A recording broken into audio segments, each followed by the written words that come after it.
welcome to another edition of Turned Out a Punk. I'm your host, Damian Abraham, and once again, I'm bringing you a conversation with someone who grew up listening to punk, may or may not still be involved with punk, but had their life changed by the genre in a major way. And today on the show, someone that was a major influence on me. You may know him as the editor of Giant Robot magazine, a fantastic, highly influential magazine. You may also know him as the father of 1/4 and uncle of 1/2 of the Linda Lindas, but Martin Wong is on the show today, and my gosh, this is a fun conversation. More on that in 1 second, but first, if you want to get in touch with me, head over to the email address turnedoutapunkpodcast@gmail.com. That is run by my brother and show producer and normally guest booker extraordinaire, Tristan Abraham, but I booked this one myself, and he will get the message to me. Thank you, Tristan, for all the hard work you do. You can find me on Instagram at Left for Damian. There is a Turned Out a Punk page on Instagram, on Facebook, on YouTube, on TikTok. All those can be found at Turned Out a Punk on those platforms. And you will see that there are some videos that get posted on there and some other odds and sods that you can check out as you so desire. If you want to support the show, tell all your friends about it. Let them all know that you enjoy this podcast. I also play in a band. We are called Fucked Up. You can find out more information at fuckedup.cc. Go over there and check out some of the records we put out. We put out a lot of records. You may enjoy some of them. And that is that. All right, on to today's show. As I said off the top, someone that's a huge influence on me. Someone that's a huge influence on a lot of people, Martin Kendall Wong, is on the podcast today. One of the brains, along with Eric Nakamura, behind the fantastic and one of the great magazines of all time. I'll say it, Giant Robot. They did this fanzine for a number of years that grew into a actual kind of magazine before they called it a day. But along with that, they've done, for the magazine, they called it a day. They're still kind of going in one form or another, as I get to it in a second. But they changed kind of the world as we talk, well, certainly my world, as we talk about in this episode, introducing a lot of stuff like being part of the vinyl toy revolution, being part of a huge explosion in Asian cinema, being part of all sorts of things. But we will talk about that in 1 second. As I said, they did not go away completely, because if you go over to giantrobot.com, you will see that they are still very much active in putting on incredible events and distribution and sales of great things that they always were kind of doing in their stores before, like the toys, the apparel, accessories, and prints. And anyway, head over to giantrobot.com, and while you're there, pick up the book anthology of the magazine Giant Robot, because I trust me, you can trust me that you will enjoy this magazine. There's also a cameo in this episode from Martin's daughter, who, as I said off the top, is 1/4 of the fantastic Linda Lindas, who pops in at one point. I don't think we ever properly introduced Eloise, but you'll hear when Eloise pops in. Also, check out Martin's work that he does for the fantastic long-running Razor Cake fanzine magazine as well. And that's it. Sit back, relax, and enjoy Martin Wong on Turned Out a Punk. Martin, thank you so much for coming on the show. Oh, thank you. What an honor, man. I mean, I'm not in a band. I don't put out records, but only in punk rock can a guy who made a zine and has friends stay at his house or whatever, get invited to be on Turned Out a Punk. Man, so great. Well, I'm a big fan of your zine, and as I told you in person, and yeah, when I got to meet you at the Damn show, and Yeah. I walked by you, and I'm like, wait, I know this guy. Then you came back and we started talking, No, and ended I up introduced talking. myself. I'm like, oh yeah, you talked to my daughter the other day and my niece. And you're like, I know who you are. Yeah, I was like pretty stoked because I love the magazine. I went to the San Francisco shop a couple times Yeah, when we were on tour. But I, really don't know that much about your journey. Like stuff I picked up biographically through the magazine and stuff. right. So it's going to be fun to kind of center the punk part of it. But I got to start off the way they all start off, which is, Martin, how'd you get into punk? Do you remember the first time you ever came across it? Yeah, probably in junior high school, I was just pretty good student, I guess. Not a jock, not a bad guy, just in the middle somewhere, right? But there was this kid in PE that would show up wearing like cardigan shirts with like Madness and specials buttons and stuff, and thrift shop clothes. And like that was the first person I met that like didn't wear clothes from the mall and stuff, right? And he was like really into this is like 82 maybe, 83 and so at that moment I switched directly from Dr. Demento to K-Rock. And I just started listening to like, all that stuff that was, I don't know, Plimsouls and The Clash and, everything. Like we just heard it on the radio back then because Rodney was like just regular, easily accessible. And the first show I went to, my brother and I convinced our dad to take us to see The Clash at the US Festival because he was a computer guy. He like built his own computers with soldering irons and stuff. And like I remember he gave us like a board game with like dice that were binary, 0 and 1, and and like Yeah. but yeah, we're like, yeah, Steve Wozniak has this festival and we want to see this band. So he took us thinking it was gonna be a computer fair. And we saw The Clash, the last show with Mick Jones. Oh, that's And amazing. life-changing because like after you see The Clash at that impressionable age, like that's the pinnacle of what you expect art to be. Or music or whatever. Like it should look cool, it should sound rad, and it should have a purpose, right? And there's a lot of bands that have two of those things, but to have all three, right? The Clash was like my heroes right away. And that kind of changed everything. Like you just start pegging your pants, you start wearing, a punk shirt underneath your button-down shirt. Um, yeah, it was just that kind of changed everything. Uh, Well, there was another band that played that day, which maybe put on a more legendary performance than the Clash's performance. Did you Van see Halen? Van? Yeah, did you see Van Halen? No, but back then, in the early 80s, it was different. Like you couldn't listen to punk and metal. You couldn't listen to, well, hip hop was just really raw, but you weren't allowed to go outside your lane. And I remember like, there were the Heshers and then there were the punks and there were the new wavers and even like mod and ska were different, like if you listen to mod and ska, you're a poser. You had to be like, you know, just really tune it in. And I remember we were leaving after the Clash played and the next day was the metal show. So there's these like chain link fences in between and all these dudes in leather jackets. They're like shaking it and they're like yelling, "You new wave homos, fags, you suck," and they were just like yelling at us. Like it was so different then. Like you just couldn't listen to two types of music, even though they all hung out. Like you listen to the Bob Forrest podcast and you'll talk about hanging out with David Lee Roth and like metal dudes and punks would hang out because in the end they all just take drugs together. That's the team they're on, really. But yeah, I mean it was very tribal back then. And I'm glad that we're not in that now, that we can listen to everything. Like a mixtape can be much more interesting these days, I think. I think Southern California has always been so interesting to me as like a study in punk rock because I guess given the population, but also just the way, because I guess K Rock too. I Yeah, yeah. imagine on your take on this would be really interesting because I find it's so much more popular in Southern Oh, California than it is anywhere else. totally. I'm pretty sure The Cure can play like bigger stadiums here in LA than anywhere else in the world, or New Order or Morrissey, any of them, like they're just gigantic here because so many people grew up listening to them and seeing them. And I got to see all of them. Like I remember when I was in, I don't know, like my junior year in high school, I went to the Palladium like all summer. I remember I saw PIL on the generic tour. I saw the Cramps on Date with Elvis. I saw Susie on Cities and Dust and like Social Distortion opened for all of them. It was just like we were so spoiled. But and then we'd go to like Fenders and see, I remember going to see the Toy Dolls and the Butthole Surfers opened. And they just, yeah, we went thinking we are going to see this funny punk thing. And then the Butthole Surfers come and just blow our minds. And yeah, just so many experiences like that.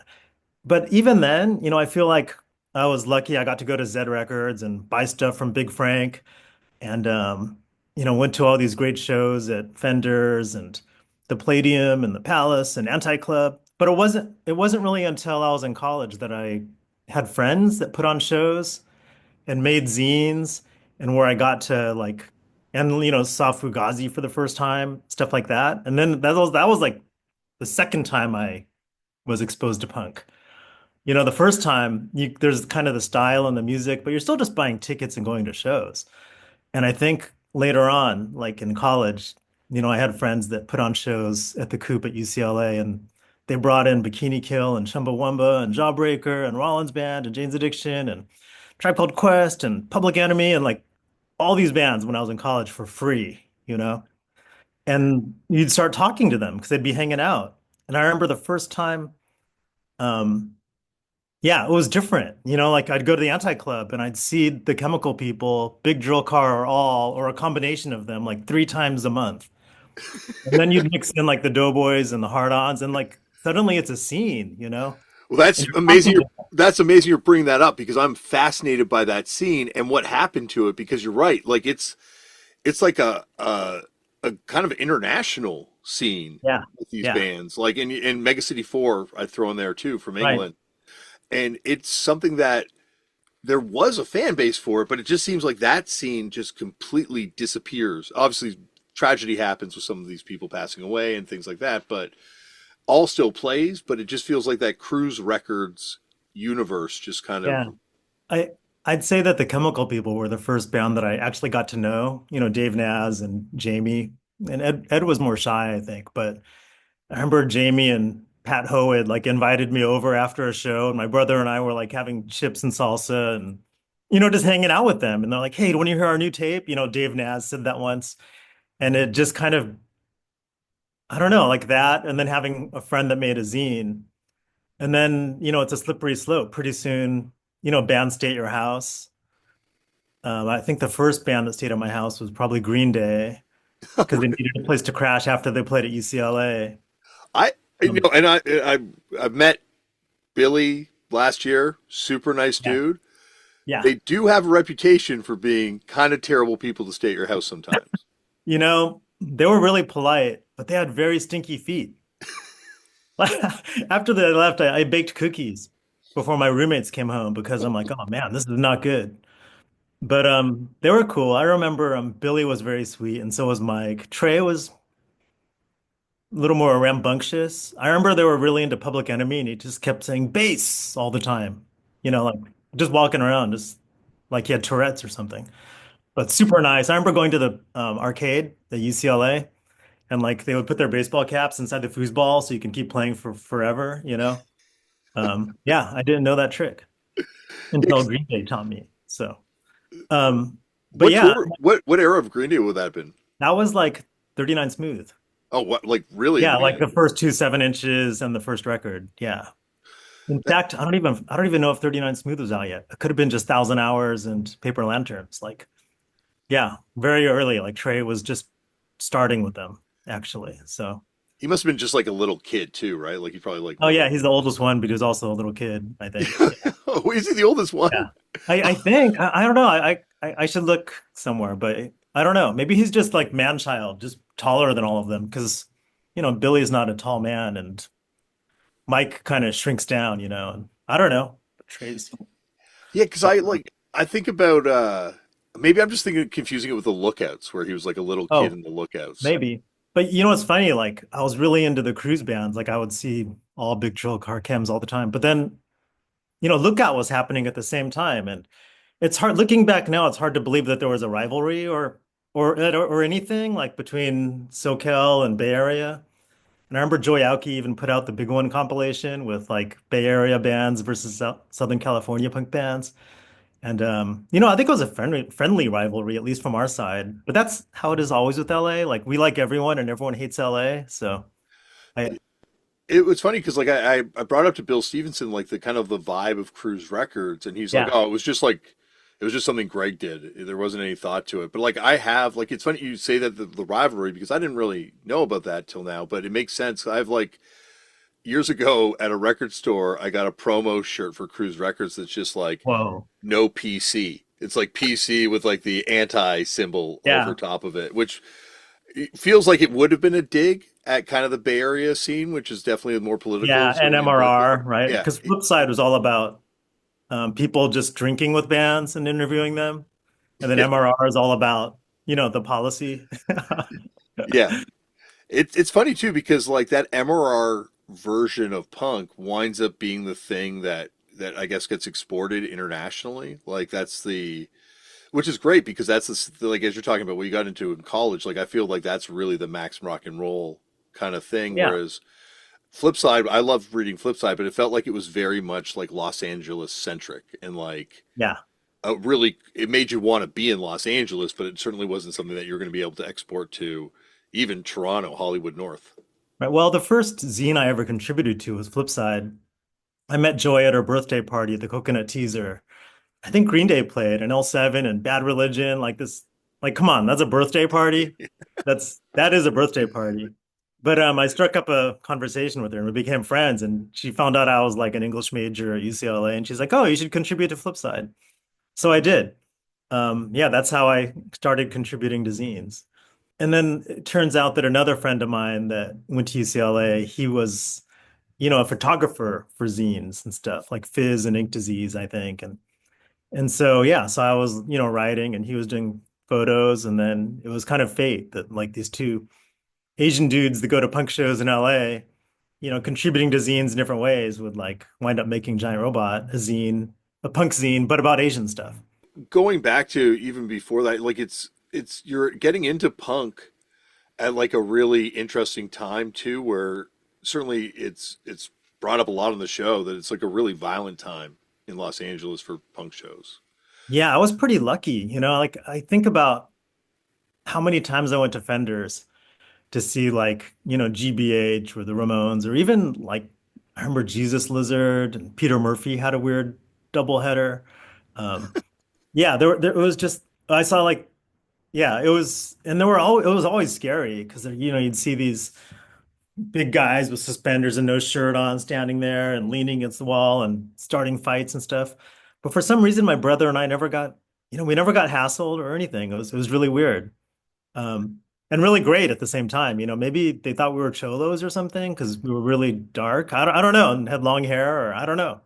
But somehow we escaped unscathed without ever getting, attacked or knifed or, no weird skinhead stuff or anything. Even like Jabberjaw, which is like the next step. Like our car never got broken into, ever. Like everyone's car got broken into. So maybe, just positive mental attitude. I don't know. We got pretty lucky.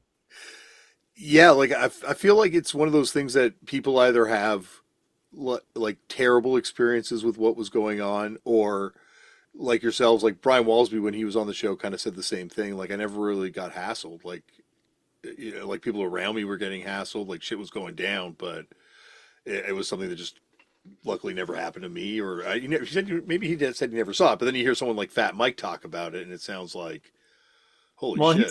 he's probably a guy that starts shit too. Yeah, I no, mean, there's I no don't know way that him guy well or does. anything, but he's the type of guy that'll push buttons. Oh, I definitely. I've had my buttons pushed more than a few times by him, and I and I mean that But, in the most vitriol way I can say it. yeah, but for sure, like, going from big Palladium shows, these big Golden Voice shows with like four or five bands, and then shows at UCLA and Jabberjaw, where it was like more like kids, from Olympia or DC or Japan, and just starting to go to smaller shows, where bands stay at your house and you actually like I think Kicking Giant and J Church, Dub Narcotic, they would all start staying at my house. Like I started like once you make one friend of Olympia at Olympia, all of them start staying with you. And then I became friends with like Lois and Emily Sassy Lime, of course, because they were already in LA. Yeah, and then suddenly, you find yourself in it, and it's like it's funny. I interviewed Chris from Huggy Bear about this, and I was saying, yeah, I feel like you were one of us, like even though you were in England, you'd be with these Olympia and DC bands and coming through Jabberjaw, and he's like, we wish we had that. Like he said, they were out there just trying to be, us, the US, this underground network from, these three or four cities. Like it was a really cool time to be a kid making a zine. I wasn't even a kid. I was already an adult by then. But yeah, it was this really cool time that I'm really grateful for. it was a huge explosion. Like in retrospect, it's like, like maybe only like the 1960s for like American underground music, kind of garage rock stuff.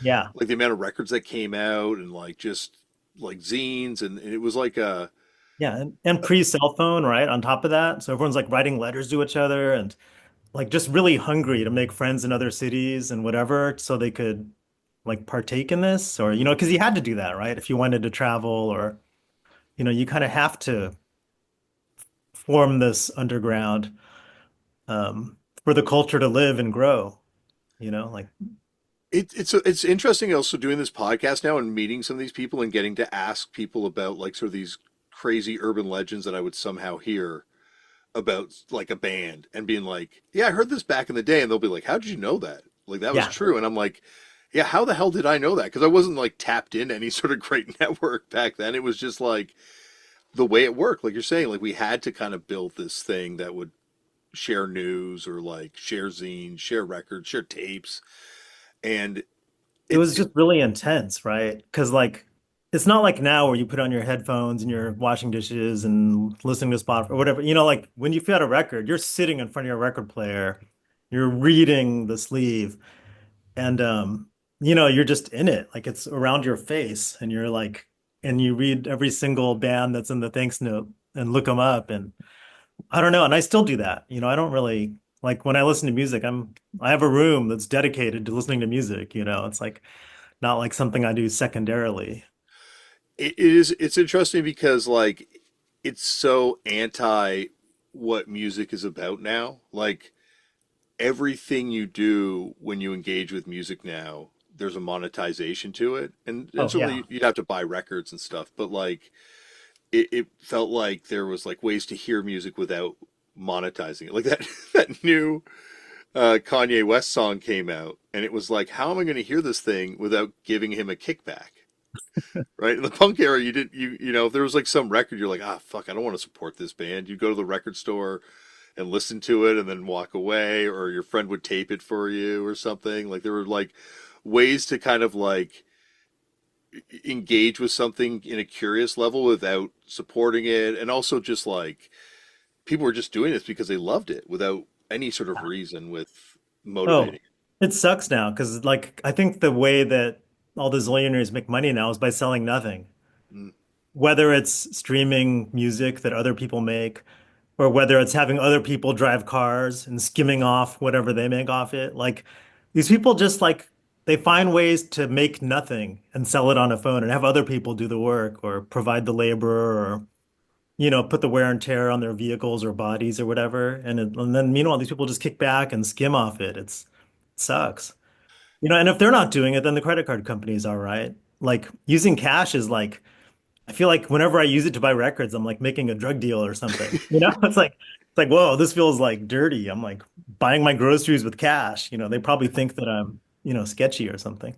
Yeah, it is. It's definitely like, well, it's the dead Kennedys. Give me convenience or give me death. Yeah. Right? Jello was right. Like that's what, and that's what it's always been. It's like someone being like, oh, it's so much work having to call this taxi dispatch place and request a car. Why can't I just have something where I don't engage with it? I just press a button on my phone. Like it's just like one slight inconvenience that's brought down an entire industry because of Yeah. that. Yeah. I was just listening to like, I don't know, driving around, listening to, Pacifica radio or something. And like someone was talking about, making a dating app, like, we're going to have a good one. And they were saying how like people just don't want to hit other people up and say hi, or do you want to go out because they feel like they're invading their space. Like if you're looking at someone in the eye and saying something, that's too much. Like, like it's hard enough. Like you feel that way when people call you instead of text you. You're like, oh my God, they're calling me. But like if you're talking in person, that's even more gnarly for most people now, Mhm. especially young people. Like, like yeah, just talking to someone and looking at them straight in the eye and asking, hey, you want to hang out? Like that is invasive now. So things are just different. And we were lucky to be there for all the cool bands and stuff like that, I guess. I Or a feel, lot of cool bands. We still see new bands. yeah, I think that's the thing is like it's funny. I was talking to my friend the other day, and I'm like, it's almost like there's too many good bands now. Like Yeah. it's so hard to pick bands that Oh, stand out, especially in hardcore. awesome, right? So Yeah, awesome. everyone like dials it in so perfectly sound Yeah. wise. Everything people say on stage, for the most part, is like so spot on, cool. Oh man, I got to Like, see Slant for the first time last week. Finally, you know yeah, that band from yeah. Korea? No, they're fucking. So Like, good. I've never seen them, but the record's amazing. Yeah, insanely good. I'm like discovering or getting to see a new band like, every week. It's like endless. And living in LA, it's like you have generations, right? Like I was just telling you, I went to Amoeba this afternoon and there's Tony, Tony Adolescent. We're like, how cool is it to live in LA, go record shopping and see Tony and Brad, just hanging out? Like, I don't know, like how lucky are we, to get to see all, old bands, new bands, all of them, and they can all be on the same bill now. Well, and but to go back to your point about Van Halen, Brad Logan, the punk connection with Van Halen, where he would hang. He was like, I think the roadie lived across the street from him when he Oh, was really? growing up. I don't know the story. Yeah, he tells it on the episode, and I should go back and re-listen to it. But he tells the whole thing about like going and seeing Van Halen driving around in the Van Halen van and stuff. Yeah. Uh, and also, Van Halen played with the Dogs from Detroit when they Right. first moved to Yeah. LA. So they've got, and they were marketing them kind of as a new wave band. So, I feel like it's interesting when punk kind of gets popular, things can faction off again. And then when it's not that popular, everyone's got to play together. And you have them like a much cooler, more diverse, tiny little scene for a while. Yeah. But I don't know. There's something about, when we made the magazine and it started off as, or the zine, Giant Robot zine, and it started off as a stapled, unfolded, photocopied thing that we would go around the table and staple. And I was really stoked when we sold it at, under glass at Jabberjaw next to the Pop Tarts. And I remember my friend sold one to Lois at the Macondo when she was playing once, and then she wrote a fan letter back to us. So it started off like just as a hardcore zine. I remember going to Olympia the first time. Tay was walking me around. Tay from Kicking Giant. And like we crossed and like, oh, there's Emily Sassy Lime hanging out. And they're with Kathleen Hanna from Bikini Kill. Like this is like the ultimate everything you think about Olympia, it's happening. Because there's Nikki McClure's baking a cake. Or, she was like out there picking berries and making a pie. And then there's Lois in the being a waitress at the coffee shop. And then here's Emily Sassy Lime with Kathleen Hanna. And I'm like, oh, I know Emily Sassy Lime, but Kathleen Hanna is still, it's kind of intimidating, right? Yeah. And I'm like, oh, I'm a big fan of your band. And she said, I'm a big fan of your zine. Yeah. Whoa, this is like beyond anything, like I don't know, like there's something about punk that's very leveling and you know, yeah, you think they're your heroes, but then you just hang out. It's great. Yeah, there's Just say like hi. hey, I hey, you guys were awesome the other day in Toronto. And I saw you at the meet and greet and I was gonna go up and say, but I'm like, I don't want to blow up your spot and make it weird or anything. So no, you should have said hi next time. okay, next time you were looking looked like you guys were gonna try and get some food before the show started. So I We didn't probably wanna were, yeah. Yeah, yeah, I didn't want got to them. impede on that. But I thought the Blue Hearts cover into the Nerves cover was fucking awesome. Ah, thank you. That was amazing. So how was tour though? It was good? It was so much fun. Yeah. Yeah, It yeah. was that Toronto show was amazing. Like the crowd, like seeing the kids in the crowd, and like, and It was also like some fun. adults. We ended up sitting up in the top balcony, and this guy comes up who was by himself, and he's like, "Is it cool if I leave my leather jacket here?"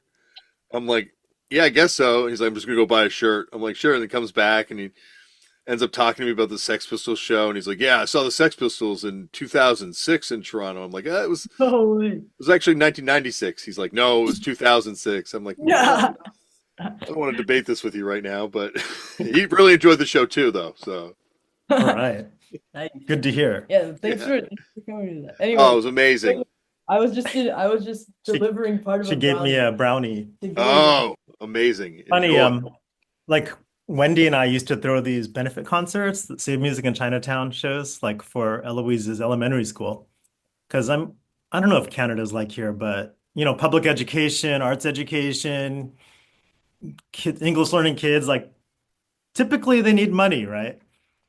Oh, And definitely. we made, so we started doing shows in Chinatown to benefit the school. And because in Chinatown, that's where the Hong Kong Cafe was, right? And Madame Wong's, and that's where the Plugs and Plimsolls and Fear and Germs and Black Flag and Adolescence and Bags and Frank, they all played there.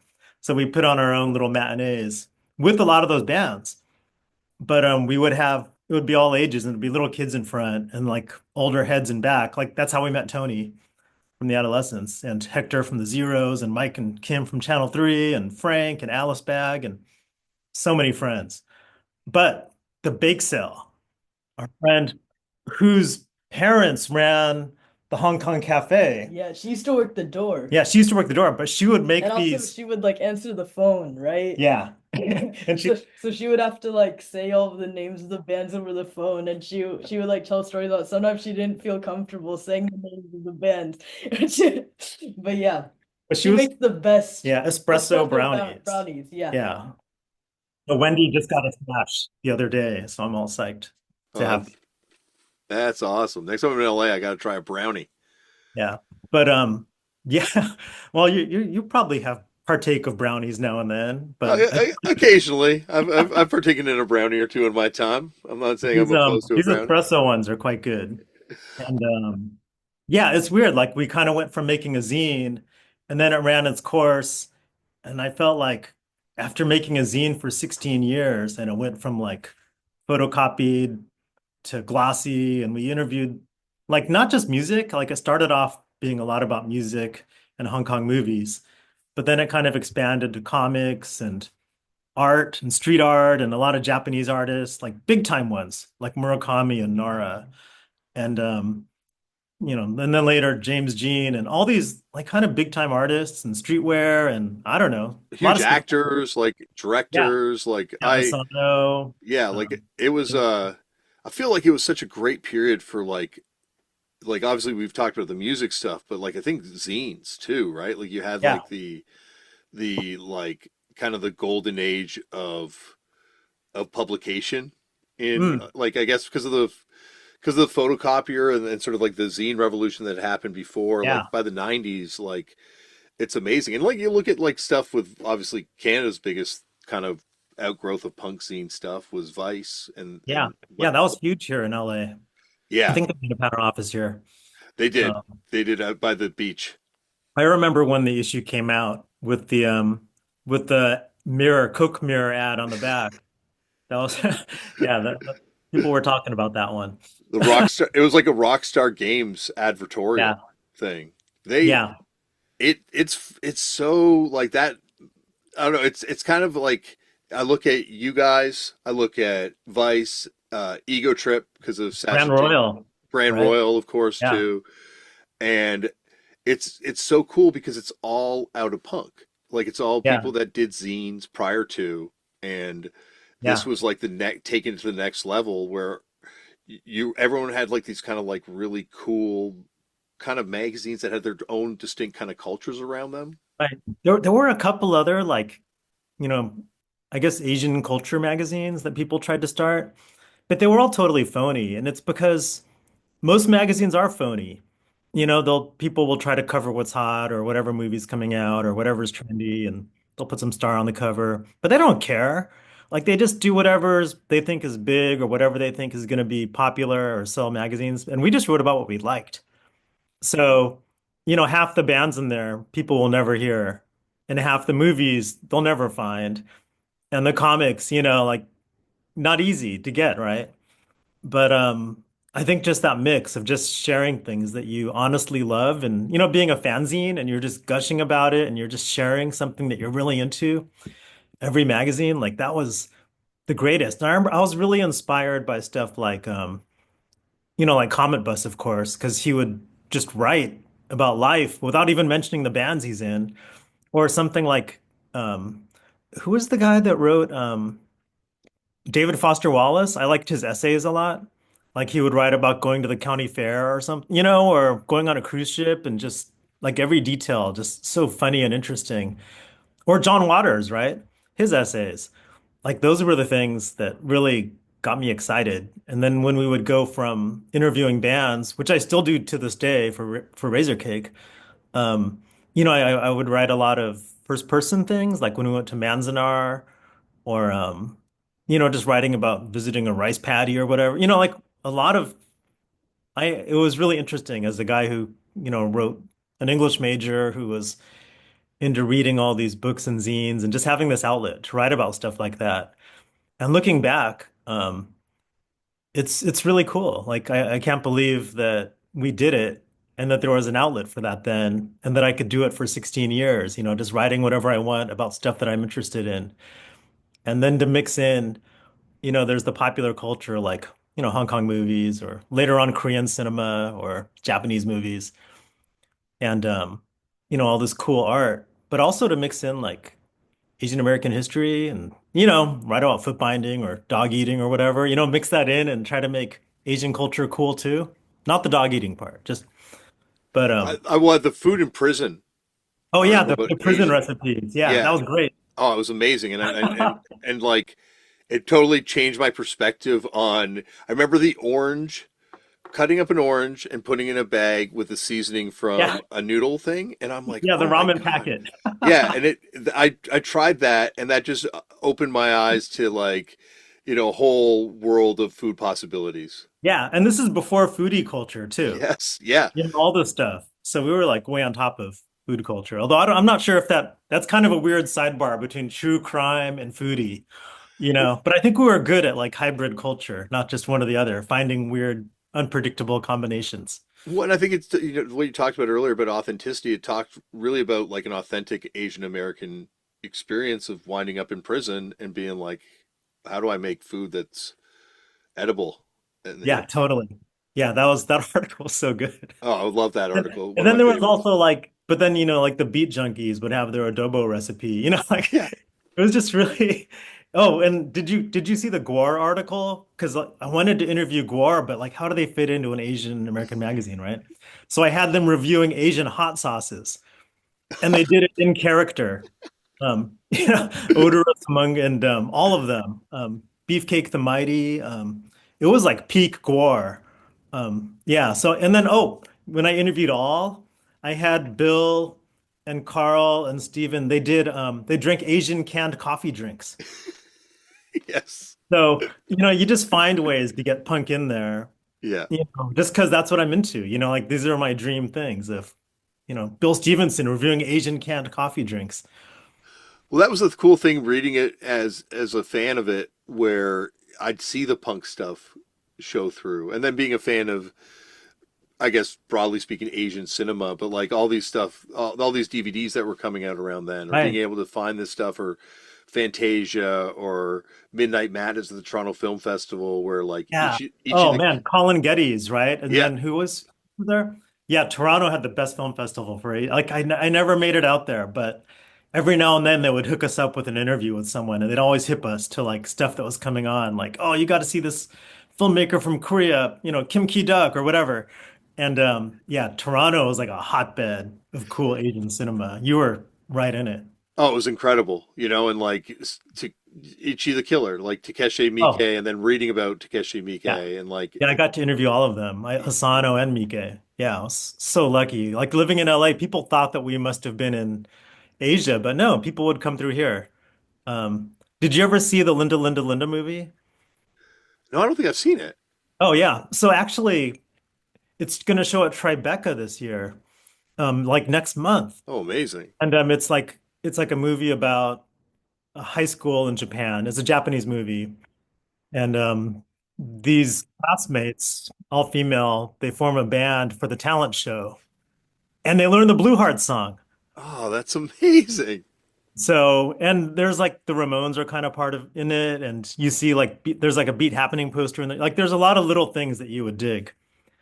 But yeah, they're actually going to show that. And James Eha did the soundtrack or the score to it, which is weird too. And then that's kind of like where the like Linda Linda is kind of their name. That's one of the how Eloise and her cousins, their band, the name kind of comes from that movie and the song. But that's like, but I interviewed James Eha about that movie in Giant Robot, but not about Smashing Pumpkins. As you said, you don't know how you still haven't figured out how Billy connects to punk. I just heard you say that. but Well, James I Seahawk do. does James Ehot does because because he was in the yeah, Feds with yeah. in Chicago. Yeah, that And then Dan Vapid brought it up on his episode. yeah, and then on top of that, he did the score to Linda, Linda, Linda, the Blue Sure. Heart. So, When we were going to go up and interview Green Day, he walked right by me and he like looked at me and I looked at him and I'm like, I should shoot my shot right now and be like, yo, come on, turn that a punk. But, you know, he he want, said he remembered being interviewed for Giant Robot, but I'm not totally sure. I can't tell. He's so straight. It was hard. It's hard for me to tell sometimes. yeah, I think he is definitely has always struck me as the coolest member of that band. But but I also like people were always, how the Linda Lindas, Rancid, Smashing Pumpkins, and Green Day went on that tour, and everyone's like, why is Smashing Pumpkins in there? What's going on? Because of course, there's the Gilman Street connection between Rancid and Green Day and Linda Lindas. They got some punk songs, but like Smashing Pumpkins, well, it's because James Eha scored Linda Linda Linda.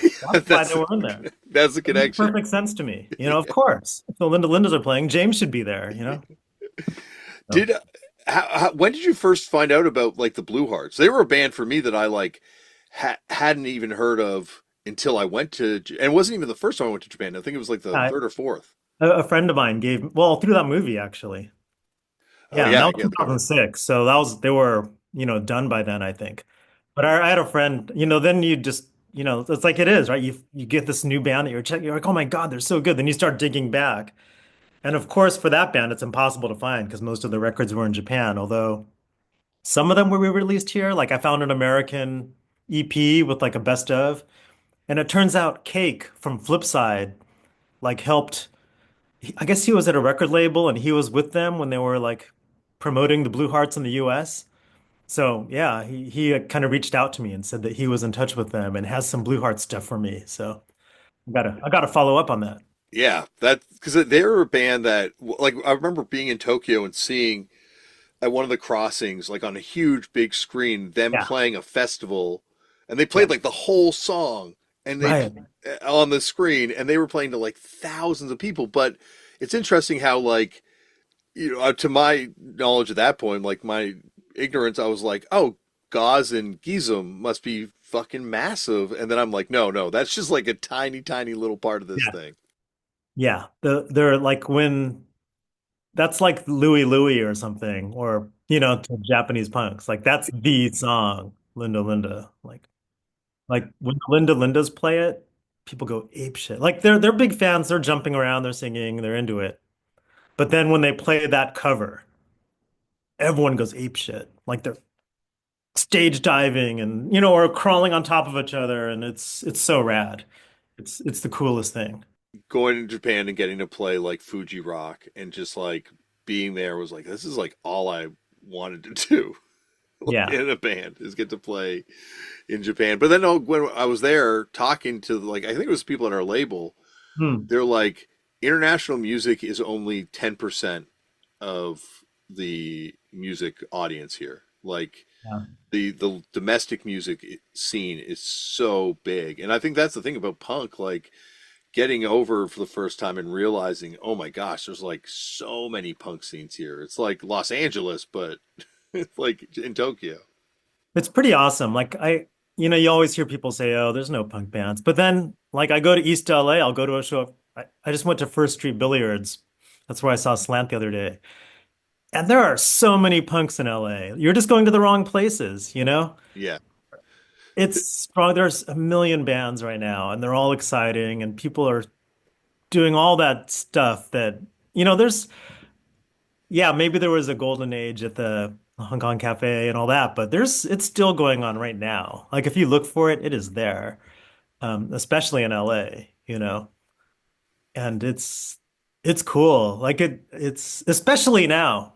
And I can say this, I don't think they'll stop me at the border, but like things are pretty lame here in the US right now. I mean, like whatever progress has been made, it's all being wiped out intentionally for rich people. It sucks.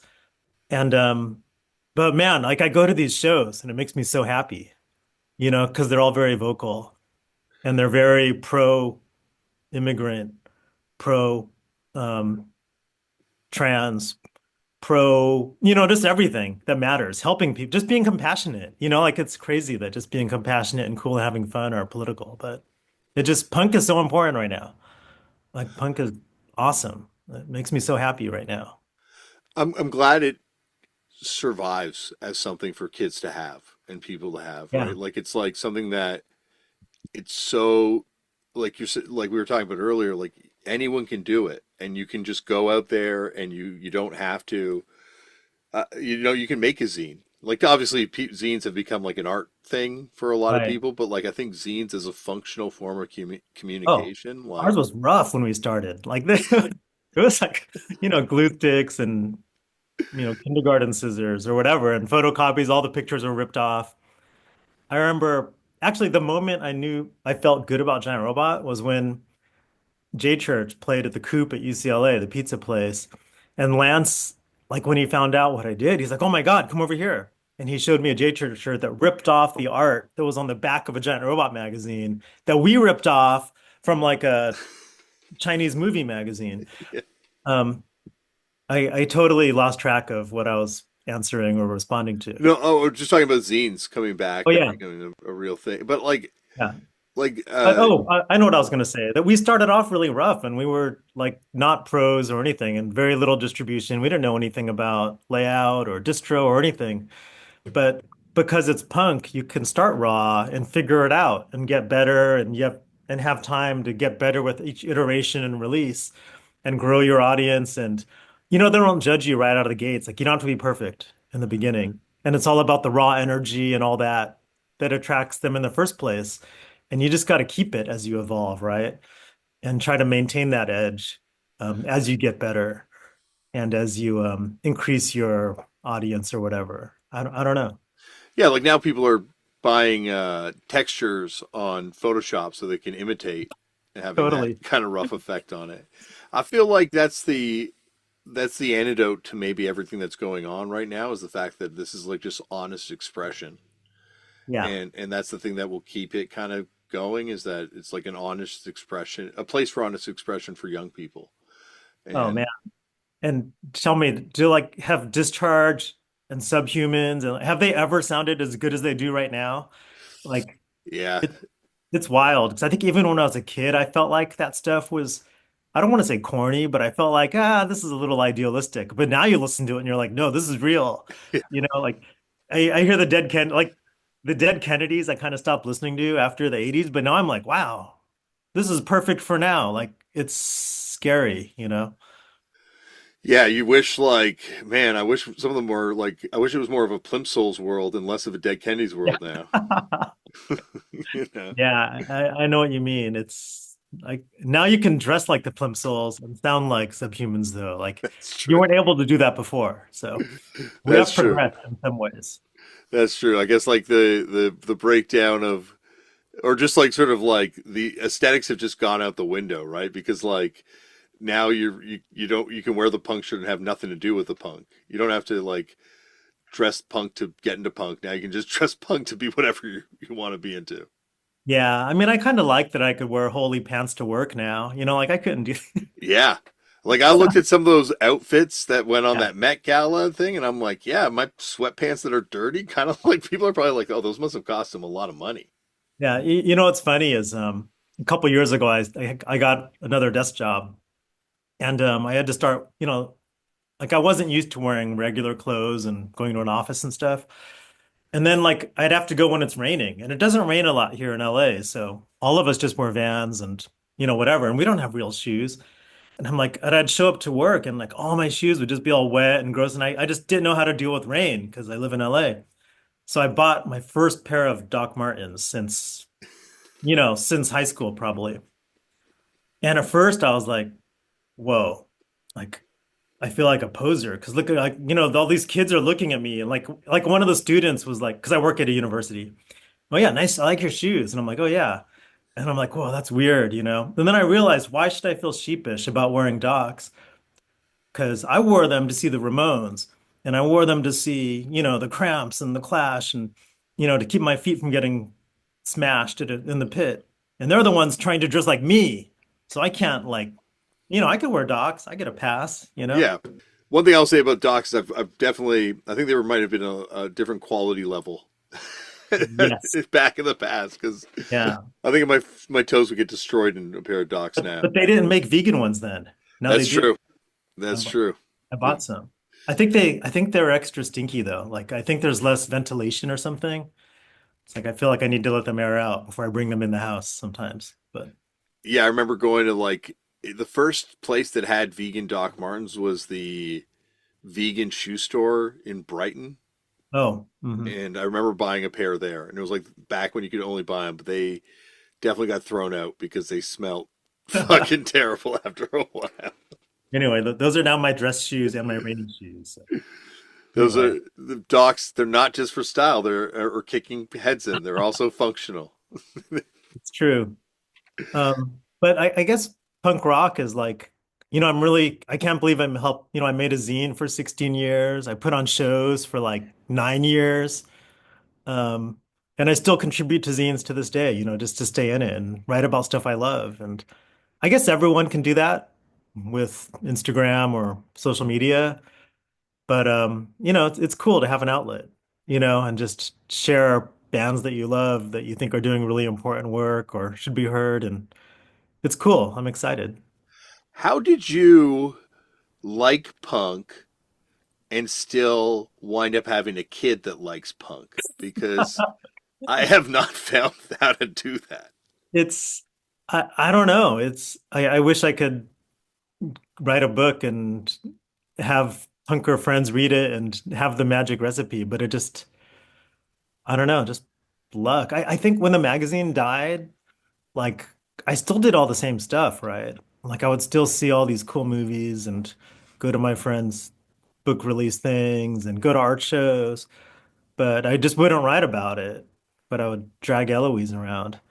And somehow it took, I think it's cool that to just grow up in that it's pretty amazing, right? Like I always tell people that I think it's cool to discover it when you're a teenager and jaded and looking for something different. But if it's just normal, that's okay too, right? Like maybe it should be normal. Like everyone should just grow up thinking that way, thinking about DIY or, just being compassionate or thinking about the scene instead of yourself and being a rock star. Like I think those are like really cool values to grow up in, especially if, you don't make your kid do sports or go to church or whatever. Like at least you have values that way, like or something sinks in, just being creative and growing things together. And I don't know, just I just got really lucky. That's all I can say. My kids definitely like sports way more than they like me talking about these records. I mean, I like the Dodgers and stuff. I'm not that special, but I like the Blue Jays because they enjoy it, but if yeah. I'm there, I'm thinking about, zines and records. Yeah, you're there thinking about man, who was that pitcher that was in the Scott dog? Radinsky, Yeah, Radinsky, rad. Oh. absolutely. Yeah, That's what you're thinking about. he's my Bo Jackson. He competed at the highest level of baseball and punk rock. Yeah, I got to see him play with the Dodgers a couple years, so yeah, That's like the one I've got like binders full of baseball cards yeah, from when I was a little kid. That's the one card that I'm like, yes, Scott yeah. Radinsky card. I'm so stoked on having that. You like 10-foot pole played at the Epitaph Summer Nationals that I went to also, so I got to see him in action on the mound and at the Palladium. So They 10-foot pole played here with no effects and no use for a name with oh him still wow, in the band. yeah, But I would have loved to have seen Scared Straight. Like that. I love those yeah, Scared yeah. Straight records. They're, like that's the thing. Like if you're in the MLB and you put out a record on Mystic Records, like the two highest achievements one could hope to achieve. Yeah, I mean, yeah, one drug tests and the other doesn't, No. They I both wish have punishers. So yeah. One really needs a union for the people. Like one really could have yeah, benefited from some sort of labor thing to protect the artists, maybe. I yeah. mean, I mean, whichever one that is. Uh, But I love you know what else I love about about Turned Out a Punk is that you always like gush about LA punk. Like when you have the McDonald brothers on or how you just had the We Got Power dudes. Like these are people I see like at shows and stuff, but I'm always afraid to ask these things. Well, that's why I did this podcast because there's Yeah. like no polite way to just punish the shit out of someone other than, oh yeah, I'll have a podcast and then I can make Steven and Jeff answer all my dumb questions. Like Yeah. Steven, I've been around enough now that I've probably forced him to answer all these questions off air too. But Jeff, Yeah. I don't know. Jeff's a harder nut to crack. I think I need the podcast to get. Yeah, he's an enigma, but he's the lead singer, you know. You can relate. He's the lead singer and the first child, so I Yeah. feel his energy big time. Like Yeah. I definitely relate to him in a profound way, and I think it helped me understand my relationship with my younger brother a lot Yeah. more once I kind of have spoken to them and kind of like gotten into their relationship a little bit in terms of like just talking to them. Well, th thank you for putting your therapy sessions on YouTube for us all to watch together, Yes. to watch your growth. This is all just talk therapy for me and occasionally the participants on it. Like it's just like a chance to, especially during the pandemic where people Yeah. were just trapped in their houses and like there's a lot of people that reached out to me to come on the podcast during the pandemic that I don't think would reach out to me now because they're Hey, you got Billy Idol the other week. Come on. Billy Idol thanks to Tristan. Like let's let being honest on that, but there's definitely a few people that reached out to me during the pandemic that now I'm like, yeah, I don't think they're hitting me up these days Well, to come on the I podcast. remember I remember a giant robot. We were like we got a lot of like it was easy to get the punks and it's easy to get the like DIY people, but like we didn't get Gong Li. She was not at her peak when we got her. Let's put it that way. Like yeah, you'll take them on the way down. If you don't get them on the way up, You you'll get them get on them the on the way way down. down. Yes, Yeah, I so and find it. I'm not too proud. I'm not too good to do that, because I love these artists. I find if I can get to the person, I can play on their punk rock guilt. But Yeah. unfortunately, their managers don't have a lot of punk rock guilt. I've found in some cases, or at least Tristan's found because he's the one that actually does that legwork.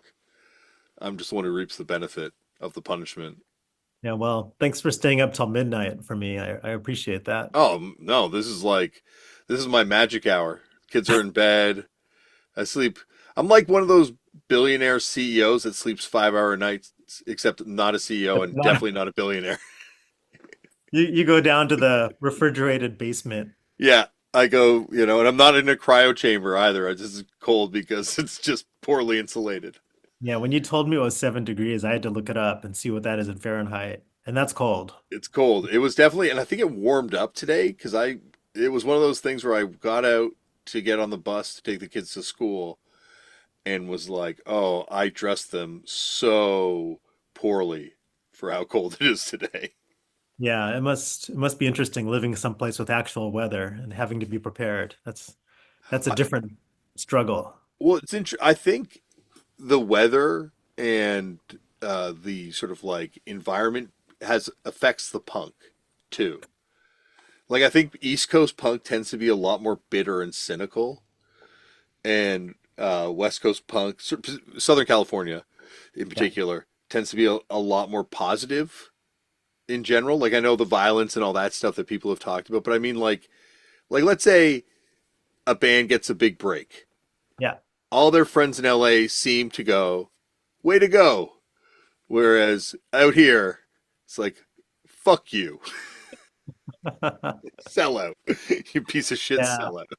I think people say that about skateboarding too, like East Coast skaters are tougher or something. Like yeah, I get it. I don't think it's tougher. I think it's just bitter because we don't get the vitamin D. Like we're inside and we're just like, oh, that motherfucker is fucking. I hate the success. Oh my god. Yeah, I say this because I live it.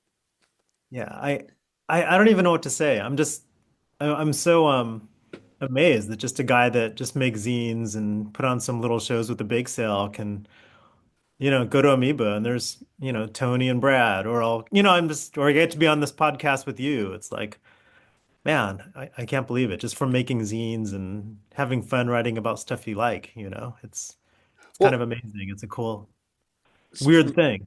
well, for me, sitting at work reading your by that point magazine, Yeah. um, and then being like, "Wow, I wonder if I'll meet these guys ever." Or like, I'm not even thinking like, I wonder if. I'm like, it'd be cool to meet these guys, and then here we are years later talking, and like that's the.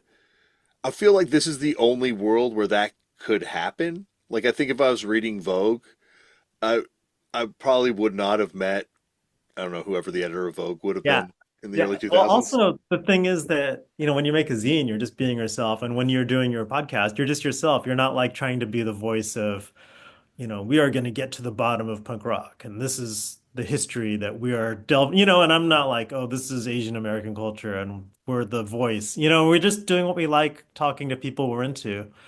And so as a result, we feel like we know each other because we're just ourselves, on the page or on the thing. And that's, I think I uh, think it I think when people try and be like, I'm the authentic voice of this thing and here's the definitive whatever this is, that's the first sign that they're probably full of shit. yeah. Yeah, no, that's all the Asian American magazines. Like they all tried to be the voice and they all sucked. And they're all horrible. And then looking back, like, Drawn and Quarterly, that amazing Canadian publisher, of course, um, when they put out the book, it's like, oh, I guess we did record something cool. Like, but at the time, you don't think about that. That's not your goal to be the voice or the document or whatever. You're just doing cool shit because you're really into it and you just discovered it and you want to share it. And I feel like it's very pure. It's also very skewed, like it wasn't that cool in the 90s or 2000s, but if you pick and choose and find it, and I think I guess the other thing is that it's kind of a time capsule not only of the media that came out then or the food or whatever it is we wrote about, but it's also just the spirit, right, of making a zine and writing about stuff you like. And it's not really there on online, like most music sites, they'll just like paraphrase a press release. And like you don't really see show reviews anymore. Like you'll just see pictures and two lines, and it was just a different scene. I think it's because like the review, which I think drove a lot of, maybe not in the era that we're talking about, but certainly like traditional music magazines, right? Like the reviews were so important to them. I don't know if they serve the same functional purpose as they used to, right? Like I feel like now we just should have essays about why this record's amazing. And that way, Yeah. if you don't like the record, every essay that someone writes about it should be convincing you, maybe you should give this thing another chance. Because we can all hear the music now. Like it's not no longer serves Yeah. the service of like Right. telling us whether or not we should buy it. Yeah. You're right. It's so you could just listen to it yourself. Like why listen to someone else's take when you could just stream it instantly, right? And check it Yeah. out and decide for yourself. I'd love it if like someone's just like, okay, now I know this record's like it's like, when your friend's like, listen, I know this record's terrible, but like listen to it like this and it's amazing. Yeah, on 45 instead of 33. Yeah. Well, like I Lulu was a record that I cracked on big time, The and then Metallica one? yeah, Yeah. and then we were on tour with the Melvins, and Dale Crover like scolded me for talking shit on it, and he's like, listen to it again without your baggage or something, and I'm like, wow, and I went back and re-listened to it. I'm like, yeah, you know what? I was just like so dismissive of this thing out of the gate, like. Yeah, there's parts of it that are terrible, but like there's also parts of it that are like kind of interesting. Yeah, maybe it's like Metallica's most interesting one in a long time, right? It certainly is one of those records that like I don't know like I think we live in a time where there's so much like fan service Yeah. that we expect every record to be good or catchy or awesome or but there's something to say about records that actually anger you or make you like God, I hate this thing. Like eating your vegetables, is that what you mean? Yeah, like Process of Weeding Out by Black Flag or I don't know. There's like definitely so many records I could throw under the bus there right now. Oh, like Bad Religion, sci-fi record, that sort of thing, you mean? Or Well, that record, I think that Maybe record's on the real book? interesting. I Yeah. don't know. That's one of those ones that I'm like, now hold up. I think if you lived through it, you probably have a different perspective on that record. Yeah, in real time, it was like shocking. It's like Yeah. jumping from the jacuzzi into the cold part of the pool, in a second. But that's once again the function of having doing this podcast. When Greg Graffin was on and was like kind of like telling me about how he would go back to Wisconsin to stay with his dad during the summer and take off the punk clothes and just go to prog rock stuff. I'm like, oh, that record makes a lot of sense now. Yeah. Or even like, like I guess Dear You, right? You Hmm. know, like even something like that. Like I listen to that more than all the other Jawbreaker records. It's weird. Like Yeah, that record is definitely one of the ones that is fascinating how much vitriol it got when it came out from people. yeah, I was there because I like saw their earliest shows with Unfun all the way to that, and then they just imploded. But my when they got back together in Chicago, Wendy, Eloise, and I flew there to see it because we became really good friends with Adam through J Church, and also because he would come to the Giant Robot store and give talks and slideshows, and he was He's a, just a really good friend, and and he'd he's a stay. big movie guy too, right? Like so I'm sure Yeah, yeah, he had the Lost Weekend video. We'd hang out with him every time we go to San Francisco. And when they got back together, we had to go because in this lousy world we live in, like there are very few happy endings for people, that are thrown in the dirt and just suffer and they're just made fun of and they had the worst, uncoolest ending for a band. But then they had I don't know, like they had their moment, like they came back to them. And like that never happens to people, and it's never your friend when it happens. So we had to go and see there and be that, and like we still get emotional when we think about it. Like, it was worth taking Spirit Airlines to Chicago to go see them, and be this little dot, just smushed. Eloise was on my back because she was really small then. And we are just like from the first song on, like, oh man, like that's punk rock, man. I don't know. Like it was just like our friends. And they finally got their moment, after being dragged through the dirt and turned their people turning their backs on them and stuff. And I can't wait for them to play again. So It's interesting, like if they had weathered that storm and put out a record after that, what would have yeah, happened? Like obviously the gold rush was over, so they probably would have had label issues or like is but kind of like. So go on, sorry. they just didn't take a break though. They were toast, like they Yeah. just couldn't hang. They were fighting each other. But Adam was like the Linda's like biggest fan, like when they were still a cover band. Like he wanted them to open for them, with the Will Turn when they were still doing covers. Like they're the ones that took that band up on the road for the first time out of California. Just awesome believers in them. So like there's all these stories that make me happy about punk rock, like just friends that stayed at my house and slept on my floor and they just keep going, like intertwining in life in ways that you never expect and ripples coming back from punk rock that just happen all the time. It's really cool and amazing and so cool to be part of.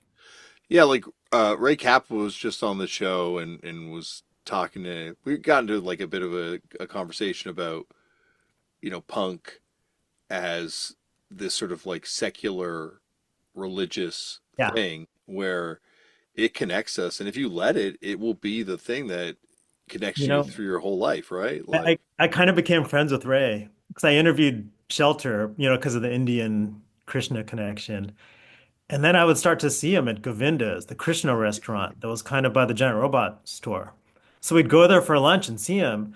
And then pretty soon he'd come over and hang out with us. And I remember I'd give him loquats from our tree, and he was so psyched because he's into like natural food and stuff. And I remember we had one issue where I think we made Ray's date and loquat shake. He had like Ray Capo's, energy drink yeah, article. I remember that. Yeah, th things like that just make me really happy. Just combining punk and Well, He's in because stuff. it was also weird when hardcore would show up. Like to me, it was weirder when hardcore would show up in places because it was like punk felt a little, but hardcore was the hardcore, right? So like, especially Youth of Today or Shelter, even at that point, like was like, oh man, that's awesome. Ray, it's. Do you think Ray Capo's the only guy in the world that's friends with Zach De La Rocha and Joe Rogan? Is he friends with Joe Rogan? Yeah. Well, he was him and Joe Rogan like started an MMA thing together Oh, yeah. years Okay, ago. that makes sense because he's Yes, really into jujitsu and all that. Yeah, I guess I could see that. yeah, But it's like I think he's probably like that's the thing about that guy. I think he's like one of the only people that could the missing link there. find commonality enough to hang out with these two different people. Because I'd love to hang out with Zach. Don't know about Joe. Yeah, I've met Zach a few times, and he's nothing but nice every time. He was like roommates with a buddy of mine, and yeah, like Orange County straight edge punk kid. Or not. I don't know if he's straight edge, but just I think it was Straight and Hard Stance and into Inside Out definitely. yeah. But He yeah. I met him one time in an elevator, but I was super stoned. Oh, And I had a pizza in my hands. But we yeah. talked for a minute in the elevator. He seemed really nice. Yeah, he seems really cool. I think every time I go to like a Glennie Friedman photo book signing, I always see him hanging out. Like it seems like he's been writing a lot of the entries there. And man, great front person. Like incredible. Like bringing hardcore to the masses. I love it. I think that's the best. And also, like, the guy that got out of Plato's cave when it comes to punk or hardcore and, like, saw the outside world and realized, like, fuck. Yeah. Gotta, like, just driven mad by the experience because it's like, talk about being to the top of the mountain and realizing, like, no matter what you do, no matter how political you make this shit, there's going to be a large segment of your audience after a certain point that's not going to fucking get it. It's hard. I mean, I got to go to a couple of the Green Day shows. And like, I see it. Like when you just tell friends you're gonna go see them and like they'll just immediately dismiss it. They're just like, oh yeah, they're rock stars. But man, like for someone to build on their punk career that hard, nonstop, just with that vision, like you gotta like no one like I can't think of any other band that like executed punk rock further, longer, or worked harder at it, than them. It's like it's wild. It's amazing. And then all their friends in old bands like are their crew, and they're like, like they'll have all have a living like bringing punk rock to the people. And all these kids that go, they like find out about Operation Ivy and they find out about I don't know, 15 and the Linda Lindas or whoever. I love it. I think they rule. Like those guys do not stop working. It's the work ethic is off the charts. Yeah, like whatever, anytime anyone says anything about that band, I'm like, if you could find a way to give all your friends jobs for life, basically, Yeah. and just do this thing, wouldn't you want to do it? Like, there's Yeah. definitely decisions they make that I, wouldn't make myself, but then you've got Billy Joe talking about Palestine on stage at Coachella, like they're a Right. punk band. Yeah. Yeah, it's cool. I more power to them. Why we went to Amoeba today is because we wanted to see their star. Oh, they've got a star now at Amoeba? A star outside on Hollywood Boulevard. We're Oh, like, oh, that's we should go see it before someone pees on it or something. yeah, that thing's definitely getting fucked up. Yeah, and we even told, when we saw Tony and Brad from Adolescence, they're like, "Oh, really? Oh, I want to go see it." Yeah. So, like it's a win for all of us, I think. It's good. Well, that's the thing about punk rock too, is like even when even if there's a kid who goes and sees that star and is like, fuck those dudes, they don't know what punk is, and goes home and starts a band, that's Yeah. a win, right? Like that's like the thing that's amazing. It's like this thing will inspires you even if you hate the thing. Like Jamie Josta hating quicksand so much that he started Hatebreed. Yeah. Like that's powerful. That's But powerful magic. like I said in the beginning of our conversation, like Green Day were the first band that stayed in my house. So it's wild that, we're still connected, well, my kid is. But that it's that my dad could be in their music video with my daughter. Like Yeah. that's cool. You just don't think you think it's just one thing that happens and it's over and then everyone goes in their way, but ripples keep bouncing back, and you meet people who meet people, and I'm always meeting like you. Like I'm like, oh, dude, it's the guy from Turn Out a Punk and Fucked Up. But then you read Giant Robot, like you just never know, like when things bounce back and come back, and it just does. It never stops. Yeah, like that, and the way it's like the one that I found out the other day that's fucking blowing my mind is the kid. I'm blanking on his name right now, and he's got such a unique name. But the guy who plays the main bad guy in the movie The Craft. I've never seen it, but Oh, it's not a great movie, but he was also in Clueless. He's like one of these actors that's in so much stuff, but just know he's the drummer of the Street Walking Cheetahs. what? Yeah, Oh, I know Dino in that band. He's a cool dude. But yeah. I think maybe it's his brother then, Oh, but he's like wow. this actor that I've seen in like stuff for years, and then just found out that he was like a drummer in a punk band. It's like, man, it just never stops with this thing. Yeah, we have moles everywhere. Yeah, there's the being at that Green Day show, Smashing Pumpkins setup aside, it was like, oh, this is like kind of amazing. Like this is like, and there was definitely talk of another band being on the bill too. And I'm like, if they were on that bill instead of the Smashing Pumpkins, anyway, this isn't my Smashing Dude, Pumpkins you know what? soapbox. They were a lot more fun and rocking than I expected. I thought it was gonna You be like got a different set than Toronto got then. oh, because I thought it was all gonna be like Gish Rhinoceros. That's like those are the only CDs I have by them. So I thought it was gonna be like this dreamy, atmospheric stuff. But they were super rocking, especially with James on one side. And what's the new guitarist's name? Kiki. Ripper. She's so cool. And she comes from metal and she still dresses metal, even though she's with Smashing Pumpkins.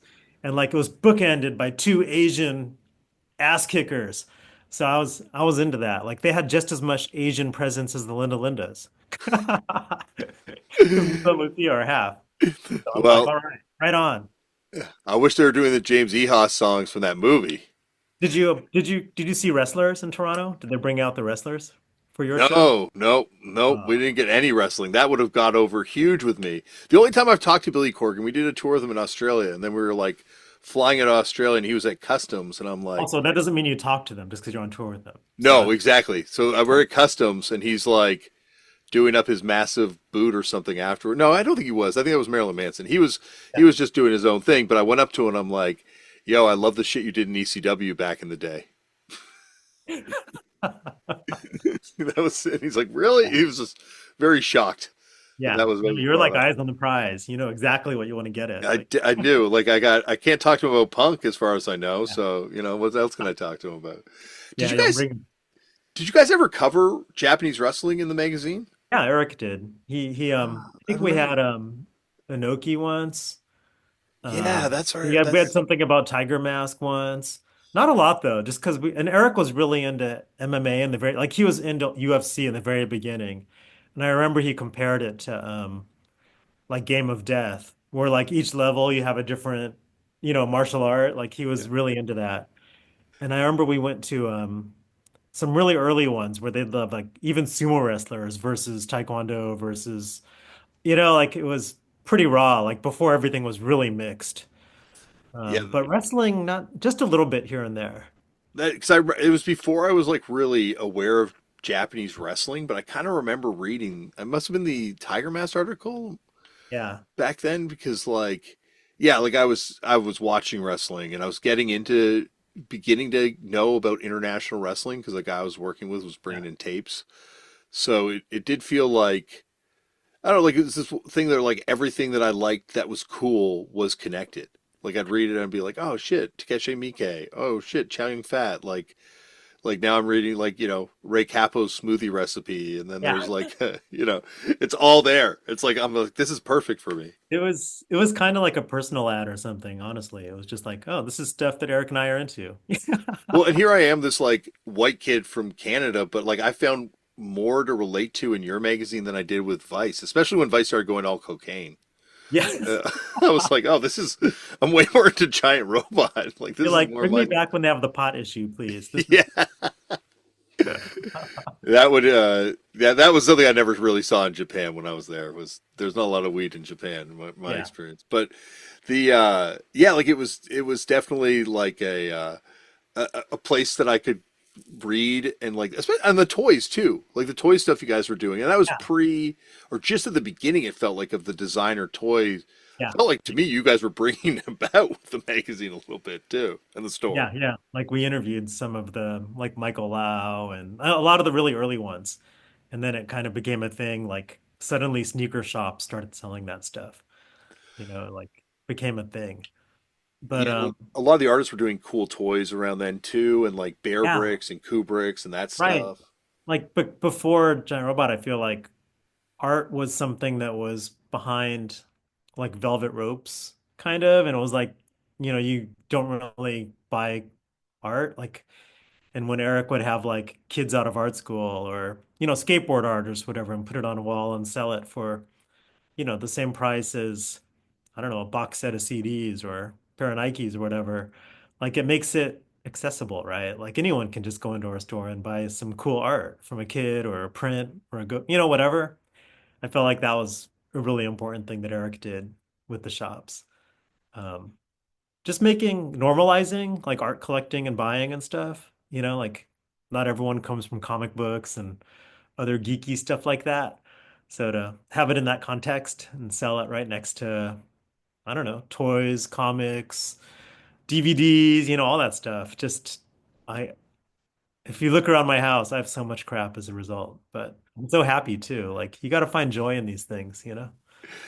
Yeah, that's the thing when you have all. I'm kind of at a point now where I'm like, I could really never buy anything again and be kind of happy. Like I got, there's like, sure, records I'd love to get, but at this point, I'm good. I think like I got enough crap Funny. around me now. Well, what's dangerous is I after Giant Robot ran its course, I stopped buying toys, I stopped buying art, I stopped buying, whatever. But all I do is buy records still. Records and t-shirts I never stopped. I kind of reverted back to high school or whatever I did before the magazine. Um, Were you buying though, like mainly the art that you guys were kind of covering? Because that must be a yeah, pretty yeah, it valuable would be like collection now. friends. Yeah, like it would, like I think we have Wendy and I have one Nara print that's probably worth more than everything else. But we also have like, let's see, God, what's here? There's a Nikki McClure paper cut right there. There's a Souther Salazar. Um, yeah, and then we have like I have a Charles Peterson print of Kurt Cobain over there.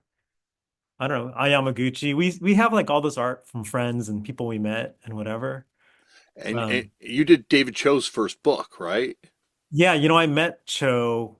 He was still a student at CA's California Arts and Crafts, I think, in Oakland. And I remember he came up to the magazine, like Eric was out peeing or something. So it was just me. And Cho comes up and he says he loves the magazine. He wants to contribute. And I said, well, the next issue we're missing this one piece of art for the cook, the chef Martin Yan. And then sure enough, he shows up, he sent it in and we used it. And then he became like a Giant Robot contributor, like from then on. Like I think that was his first published piece. He was still a college before dropping out of college, art school. And yeah, he would just hang out all the time. And he was really broke. He was like so poor. He was like, "Hey, what can are there any like Japanese CDs I can steal for you at Yauhan or what?" Like he was just like, I don't know, just doing anything. Hey, can I paint on your skateboard for 20 bucks? Like he would do anything, because he was so broke in the beginning. And now he's like richer than God. So He up in here. because of I bought when you guys put it out that sketchbook Yeah, thing. yeah, The Dirty Hands was it yeah or yeah I still have it. yeah, me too. Kind of bummed me out they did a Deftones song on his mixtape on it because I'm like, oh, he's got all this crazy punk shit. Then he's got some new I metal know. stuff on it. But then that led to Vice reaching out to us, being like, hey, we need some music for David Cho's Oh, show. And, uh-huh. and I'm like, oh, you know what? I love that guy's art from back in Giant Robot. Yeah. Let's do it. And they're like, we don't have any money, but I'm like, okay, will he do a T-shirt design for us? And they're like, for sure. And so I went to the band. I'm like, listen, he does. They don't have any money for this thing, but he's going to do a T-shirt design for us. Guess who Yeah. never gave me a fucking T-shirt design? What? Oh, Never. man. Now I'd settle for like a hundred Yeah. thousand dollars. Exactly. Like, I Yeah, there was one really a couple years ago, I guess it was 2 years ago, PBS, Southern California, PBS. They had this art, they had this documentary series called Artbound, and they did a giant robot one. It was about the magazine and Eric and me and all that stuff. And David Cho he gave the best quote ever at the end. And they asked him something about like if he thinks that Giant Robot ever about how we never got big and how we always just stayed in the garage and never became mainstream or whatever. And then he said something like, "Do you think Fugazi ever regrets not being Blink 182?" I think certain members might. Yeah. Anyway, I'm like, whoa, that is a cool quote. Like, way to go, Dave. That's a good, That is a good quote. yeah. But that being said, there might be a couple members that Oh, some days but are like, fuck, I wish I could have been in a band and given all my friends jobs and been out there yeah, right now. And like, come on. Is it really that bad to sell a t-shirt? Come on. yeah, just a t-shirt, just one. Because then you're forcing people to make bootlegs, Like, That's the thing, right? Like you just kind of are, I'm very much like the bastard CD, fuck the bootlegger. yeah. So I'm like, you know what? You're just inviting these vultures to come Yeah. in, and You're giving them yeah, you're giving them a pass to make sure. It's like I still see this is not a Fugazi shirts out there, like I that guy remember must have made millions. I bet that funded like some terrible operations in some like uh country that, they yeah. probably just paid for more t-shirts for lousy bands like that aren't as cool. That's all. Well, didn't Snot make one that was like, this is Snot, a Fugazi Oh, shirt? that's I love that. That's I so don't good. know why more bands don't make Fugazi shirts. Like, Yeah. like just put their name and then Fugazi in huge letters. Like are there like Mesthetic shirts out there? Like they make them, right? I think so. Yeah, but Yeah. there's just no Evens shirts. No, he's definitely not. When I saw the evens, he made us sit all on the floor cross-legged. At that Yeah. point, I was like 350 pounds, and then he made them turn off the air conditioning Oh in the wow. second floor of the art gallery You're doing hot yoga in at a August, and then he's lecturing us on punk. I'm sorry. Now this is Are you turning sure into that's not Ray Capo you're talking about? Wait a minute. no. Ray would have been much more positive. Ray would have been stretching me in all sorts of ways, and I would have he would have brought free food too. Yeah, I was at the Fugazi show where Kelvin got hit on the head with an ashtray at the country club when Beat Happening opened for them. Like I was at that show. That was like, yeah, legendary show now. Like, Calvin has the worst luck with those DC shows, right? Like that Black Flag when they played, Henry grabbed his hand and put it on his dick. well, Toby Henry, told that story on the show, so yeah, yeah. I mean, Kelvin's the guy that. Okay, so he played one of our Chinatown shows. And Wendy and I helped him set up a mini tour because he was playing our benefit show. So I'm like, okay, you got to play some real shows around to help you pay the bills. And he was doing Selector Dub Narcotic then, which is pretty much just him in a boombox, and he's like doing his Kelvin moves and rapping. And yeah, we went to see him play at a pizza place. We went to go pick him up or meet him and deliver t-shirts. I was delivering t-shirts to him. And like we went to the door and I'm like, yeah, I'm here to, say see the band. And the guy's like, what? What are you talking about? You mean that guy? There's Kelvin all by himself. No one is there to see him. They're just like a bunch of Joe Six Packs having their beer and looking at this guy thinking he's insane because, like white rapper doing Kelvin moves. They were so freaked out by him. And And like later on, I was talking to Lois. I'm like, hey, I don't know if that's okay. Like we set this up, and he was playing for nobody. Not one person bought a shirt. No one paid to see him, and he did his full set complete. And then we were just felt so awkward. Like Wendy and I were the only ones watching him, and we're just like kind of meekly clapping after each song, and but no response. Everyone's like just trying not to watch him. And Lois is like, no, it's cool. He likes that. He likes to freak out the normies or something. That's just his thing. So. that's true punk, Yeah. right? Like when you're playing to like you're just doing it because you're expressing yourself, and be Yeah. damned if anyone is there for it or not. Yeah. I mean, I guess it's one thing to play in LA or Toronto or SF where people just tell you how awesome you are. And like, maybe you just need those, it's like eating a salad afterwards to stay real. I don't know.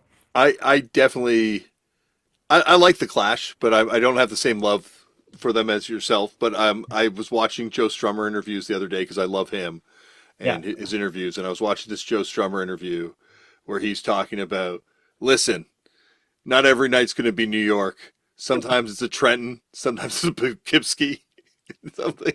The way he says Poughkeepsie is so awesome, Yeah. and he's like, you know, that sometimes it's hard to get to get the response out of that audience, and that's Joe Strummer. Yeah. You know what I love about Joe Strummer is that usually when he's talking, you can't understand a word of what he's saying. But then when he's singing, you can hear everything perfectly. It's like he's like Popeye in between songs sometimes. And like I feel like I need to turn on the subtitles, you My know. my favorite thing I saw at the Punk Museum was his stash of weed. They have his last stash that he gave to one of the guys in the Pogues before What? he got on a plane, and then he passed away like a week later, and the guy had Wow. kept the weed and donated it to the Punk Museum.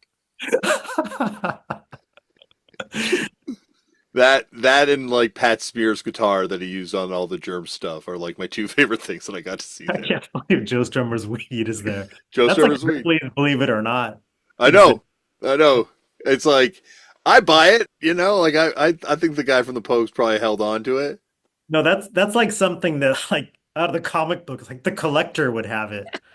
Next to Howard the Duck's bow tie or something.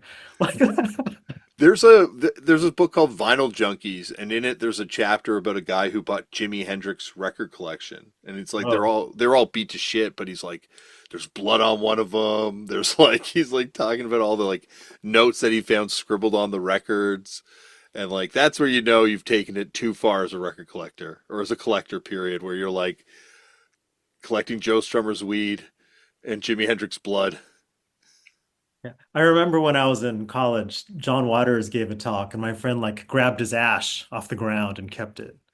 Like from Damn, his that's some next level record collect. Well, have you? I think it was what zine was it that I read the interview with? There's an interview with John Waters where he was talking about how he when the People's Temple after the earthquake in San Francisco, he went by the People's Temple and the sign had fallen. And he hopped the fence and took the sign. But do you when you go to shows, do you ever take oh you're in a band, so it's probably different. I still take like set lists and Oh, stuff. I Oh you do. occasionally like when I went and saw Refused a couple of weeks ago, and Yeah. after they played, I went out and grabbed the set list off the stage. And it's funny because I came out there and all the kids are like, "Oh, he's coming out to give us the set list," and I'm like, "No You way!" pulled it in your pocket. Yeah, like this is for me. Hey, you're only human. Come on. Yeah, I'm on.